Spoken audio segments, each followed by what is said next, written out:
প্রিয় শিক্ষার্থীরা, তোমাদের চতুর্থ শ্রেণীর বিজ্ঞান বইয়ের চতুর্থ অধ্যায়ের আরো একটি নতুন লেকচার নিয়ে হাজির হলাম আমি রবিউল। এই লেকচারে 30 এবং 31 নম্বর পৃষ্ঠা নিয়ে আলোচনা করা হবে। তো দেখো 30 নম্বর পৃষ্ঠায় আছে হলো, আমরা শুরু করে দিই। এখানে আছে আমিষ, আমিষ আছে। তো চলো আমরা আমিষটা কি এটা আমরা একটু পড়বো। ঠিক আছে, দেখো বলছে আমিষ দেহের গঠন, ক্ষয়পূরণ এবং বৃদ্ধি সাধন করে। তাহলে আমিষ কি কি করে? আমিষ দেহের গঠন, এরপরে হলো দেহের ক্ষয়পূরণ, এরপরে দেহের বৃদ্ধি সাধন করে। তাহলে গঠন, ক্ষয়পূরণ এবং বৃদ্ধি সাধন করে। প্রাণী ও উদ্ভিদ থেকে প্রাপ্ত বিভিন্ন ধরনের খাদ্য থেকে আমরা আমিষ পেয়ে থাকি।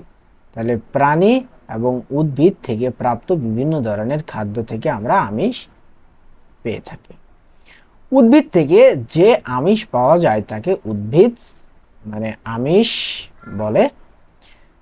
যেমন মটরশুঁটি, ডাল, বাদাম, সিমের বিচি। তাহলে উদ্ভিদ আমিষ কোনটা?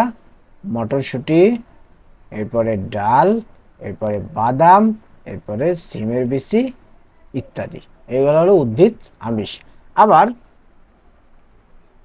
আবার প্রাণী থেকে যে আমিষ পাওয়া যায় তাকে প্রাণীজ আমিষ বলে। যেমন মাছ, এরপরে মাংস, এরপরে ডিম, এরপরে দুগ্ধজাত যে খাদ্যগুলা এগুলাকে বলা হয় প্রাণীজ আমিষ। এগুলোকে বলা হয় প্রাণীজ আমিষ। তাহলে উদ্ভিদ আমিষ কি? মটরশুঁটি, ডাল, বাদাম, সিমের বিচি। আর প্রাণীজ আমিষ কি? মাছ, মাংস, ডিম এবং দুগ্ধজাত খাদ্য। আমিষ কি কি করে? আমিষ দেহের গঠন, দেহের ক্ষয়পূরণ এবং দেহের বৃদ্ধি সাধন করে। আমিষ দেহের গঠন, দেহের ক্ষয়পূরণ, বৃদ্ধি সাধন করে। আমিষ উদ্ভিদ এবং প্রাণী উভয় ক্ষেত্র থেকে পাওয়া যায়। উদ্ভিদ আমিষ কোনগুলা? মটরশুঁটি, ডাল, বাদাম, সিমের বিচি ইত্যাদি উদ্ভিদ আমিষ। প্রাণীজ আমিষ কোনগুলো? মাছ, মাংস, ডিম, দুগ্ধজাত খাদ্য। এই যে আমরা কিন্তু চিত্রে কিন্তু দেখতে পাচ্ছি, তাই না? এটা কি বলতো? এটা হলো কলিজা, এটা হলো কলিজা, এটা হলো ডিম, এটা হলো চিকেন লেগ পিস বা মুরগির টুকরা, এটা হলো মাছ। এই সবগুলোকে বলা হয় উদ্ভিদ আমিষ, তাই না? উদ্ভিদ আমিষ। দেখো কলিজাটা লাল কালারের, আর ডিমটা দেখো, ডিমের ভেতরে একটা কুসুম আছে, হ্যাঁ, এই ডিমের ভেতরে একটা কুসুম আছে। আর দেখো এই মুরগির যে রানটা বা লেগ পিস, এটা একদম হলুদ কালারের, তাই না? তো এটা হলো প্রাণীজ আমিষ। আর উদ্ভিদ আমিষ দেখো এখানে কি দেওয়া আছে? মটরশুঁটি দেওয়া আছে, এখানে মটরশুঁটি দেওয়া আছে। তো চলো আমরা একটু নিচে পড়ি। এই দেখো আমরা একটু এটা পড়ি প্রথমে, যে পুষ্টি উপাদানের প্রয়োজনীয়তা। আমাদের দেহের জন্য পুষ্টি উপাদান খুবই গুরুত্বপূর্ণ। ভিটামিনের অভাব হলে বিভিন্ন রোগ হতে পারে, যেমন রাতকানা, মুখের ঘা, রিকেটস, বেরিবেরি। তাহলে ভিটামিনের অভাবে কি কি রোগ হতে পারে? বিভিন্ন রোগ হতে পারে। এর মধ্যে আছে রাতকানা রোগ, মুখের ঘা, রিকেটস, বেরিবেরি ইত্যাদি। আবার আমিষের অভাব হলে বৃদ্ধি ব্যাহত হয় এবং পেশি ক্ষয়প্রাপ্ত হয়। পুষ্টি উপাদান যেমন আয়োডিনের অভাবে গলগণ্ড রোগ হতে পারে। তাহলে এই আয়োডিনের অভাবে কি রোগ হয়? গলগণ্ড রোগ। আয়োডিনের অভাবে গলগণ্ড রোগ হতে পারে। পর্যাপ্ত পরিমাণে পুষ্টি উপাদান পাওয়ার জন্য বিভিন্ন খাদ্যের সমন্বয় করে সুষম খাদ্য গ্রহণ করতে হয়। আমরা চিত্রে দেখতে পাচ্ছি এই ছেলেটা একজন রাতকানা। ঠিক আছে, দেখো এই ছেলেটা সামনে হাত দিয়ে যাচ্ছে, যেন বড় কিছুর সঙ্গে সে যেন ধাক্কা খাওয়ার আগেই সে বুঝতে পারে, যেন সামনের দিকে, দেখো সামনের দিকে হাত কিন্তু বাড়িয়ে দিছে, তাই না? এই যে সামনের দিকে হাত বাড়িয়ে দিছে অলরেডি। সামনের দিকে হাত বাড়িয়ে দেওয়ার বাড়িয়ে দেওয়ার পরেও দেখো ছোট একটি ব্রেঞ্চ আছে, লো ব্রেঞ্চ। এই ব্রেঞ্চে কিন্তু তার পাটা কি খাইছে? হোঁচট খাইছে। এই জন্য দেখো ব্রেঞ্চটা উপর হয়ে পড়ে যাওয়ার একটা অবস্থা তৈরি হয়েছে, তাই না? আর এখানে একটা বড় ব্রেঞ্চ আছে। এবং দেখো এই বাহিরে যে রাতের, দেখো বাহিরের যে এটা মোটা চাঁদ, এই চাঁদটা এবং এই যে তারা, ছোট ছোট যে এগুলো আছে তারা, সে হয়তো বা এগুলো দেখার জন্যই যাচ্ছে। আলো, রাত কানা, যে রাতে কানা রাত কানা মানে সে রাতেই কানা। ঠিক আছে, তো এটা হলো রাতকানা রোগ। এরপরে দেখো এই যে এখানে রিকেটস, আর এখানে গলগণ্ড, গলগণ্ড রোগ দেখো এই যে গলা ফুলে যায়, গলগণ্ড রোগ মূলত গলা ফুলে যায়। এই গলগণ্ড রোগ হয়ে থাকে কিসের অভাবে বলো তো? এই আয়োডিনের অভাবে। আর রিকেটস রোগ এটা। ওকে, তো এরপরে দেখো এখানে আলোচনা দেওয়া আছে। এখানে বলছে যে কোন কোন খাদ্যে অধিক পরিমাণে আমিষ পাওয়া যায়। প্রশ্ন, ডানে দেখানো ছকের মতো খাতায় একটি ছক আঁকি, যে সকল খাদ্যে অধিক পরিমাণে আমিষ পাওয়া যায় সেগুলো ছকে লিখি, সহপাঠীদের সাথে আলোচনা করে কাজটি সম্পন্ন করি। তাহলে এই আমরা লিখে দিব, ছকটা পূরণ করে দেবো, সহপাঠীদের সাথে আলোচনা করবা তুমি, কারণ সহপাঠী আমার নাই, এই জন্য আমি আলোচনা করতে পারছি না। তাহলে একটু আগে আমরা পড়লাম এই আমিষ, উদ্ভিদ আমিষ কোনগুলা? উদ্ভিদ আমিষ হলো মটরশুঁটি, মনে আছে?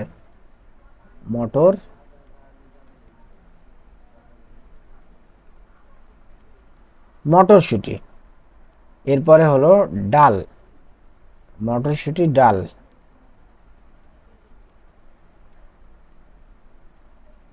মটরশুঁটি ডাল, বাদাম। এরপরে কি? সিমের বিচি।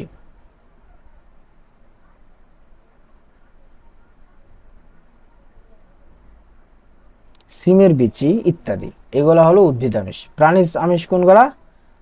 একটু আগে দেখলাম আমরা, মাছ, মাংস। এরপরে হলো দুগ্ধজাত খাদ্য, সরি ডিম আর দুগ্ধজাত খাদ্য, দুগ্ধজাত খাদ্য ইত্যাদি। এই শখ পূরণ করা হয়ে গেল। এগুলো নিয়ে তোমরা এখন সহপাঠীদের সাথে আলোচনা করবা। এই যে এই শখ, এই যে এখান থেকে পূরণ করে নিবা তোমরা। এই যে মাছ, মাংস, ডিম এবং দুগ্ধজাত খাদ্য, এগুলো হলো প্রাণীজ আমিষ। আর এই যে দেখো মটরশুঁটি ডাল, বাদাম, সিমের বিচি, এগুলো হলো প্রাণীজ, সরি উদ্ভিদ আমিষ। ঠিক আছে, তো এরপরে আমরা 31 নম্বর পৃষ্ঠায় চলে যাব। দেখো এখানে বলছে 3 নম্বর, সুষম খাদ্য। কি? সুষম খাদ্য। আচ্ছা, তাহলে আমরা পড়ে ফেলি। শরীরের সুস্থতার জন্য সুষম খাদ্য অপরিহার্য। সুষম খাদ্যে শরীরের জন্য প্রয়োজনীয় পুষ্টি উপাদানের সবগুলোই পরিমাণ মতো থাকে। সুস্থ থাকার জন্য প্রতিদিন সুষম খাদ্য গ্রহণ করতে হবে। প্রশ্ন, আমরা কিভাবে স্বল্প মূল্যে সহজলভ্য সুষম খাদ্য পেতে পারি? এটা হলো প্রশ্ন করছে। এরপরে দেখো সহজলভ্য ও স্বল্প মূল্যের সুষম খাদ্য নির্বাচন। এখানে বলছে কি করতে হবে। দেখো কি করতে হবে। 1 নম্বরে বলছে নিচে দেখানো ছকের মতো একটি খাতায় একটি ছক তৈরি করি। আমরা তৈরি করব। নিচে দেখানো বিভিন্ন খাদ্যদ্রব্যের ছবি থেকে সহজলভ্য ও স্বল্প মূল্যের খাদ্য নির্বাচন করে সুষম খাদ্যের তালিকা তৈরি করি। 3 নম্বরে বলছে কাজটি নিয়ে সহপাঠীদের সাথে আলোচনা করি। দেখো এখানে অনেক ধরনের খাবার দেওয়া আছে, ঠিক আছে? অনেক ধরনের খাবার, যেমন এখানে ডিমের অমলেট, এখানে তোমার হলো এটা হলো পিৎজা, এটা হলো চিকেন লেগ পিস, এখানে হলো মাছ, এখানে হলো বার্গার, এখানে হলো কেক, এখানে হলো রুটি, এখানে হলো ভুট্টা, আর এখানে হলো ভাত। এই যে এগুলা হলো বিভিন্ন সবজি আছে, মাছ, এটা হলো ডিম, এটা হলো মিষ্টি কুমড়া, এটা হলো লাউ, ফুলকপি, আলু, বড় বড় বেগুন, এগুলো হলো টমেটো, সাজিনা, এরপরে আছে এখানে গাজর, এখানে মূলা, এখানে ফলের মধ্যে আছে আমলকি, পেয়ারা, বিভিন্ন ধরনের, এখানে দেখো চকলেট, হ্যাঁ, বিভিন্ন ধরনের কিন্তু এখানে কি আছে বলো, খাবার কিন্তু আছে। ঠিক আছে, এর মধ্যে আমরা এই খাবারগুলোর মধ্যে থেকে আমরা এখানে মূলত এই মানে এই তালিকা তৈরি করব। তো চলো আগে আমরা তালিকাটা তৈরি করে ফেলি।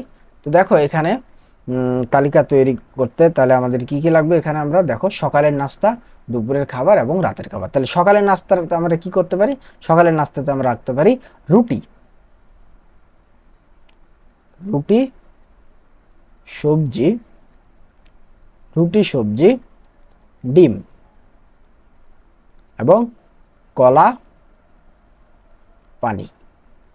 রুটি সবজি ডিম পানি। দুপুরের খাবারে রাখতে পারি আমরা ভাত, সবজি, এরপরে রাখতে পারি আমরা ছোট মাছ,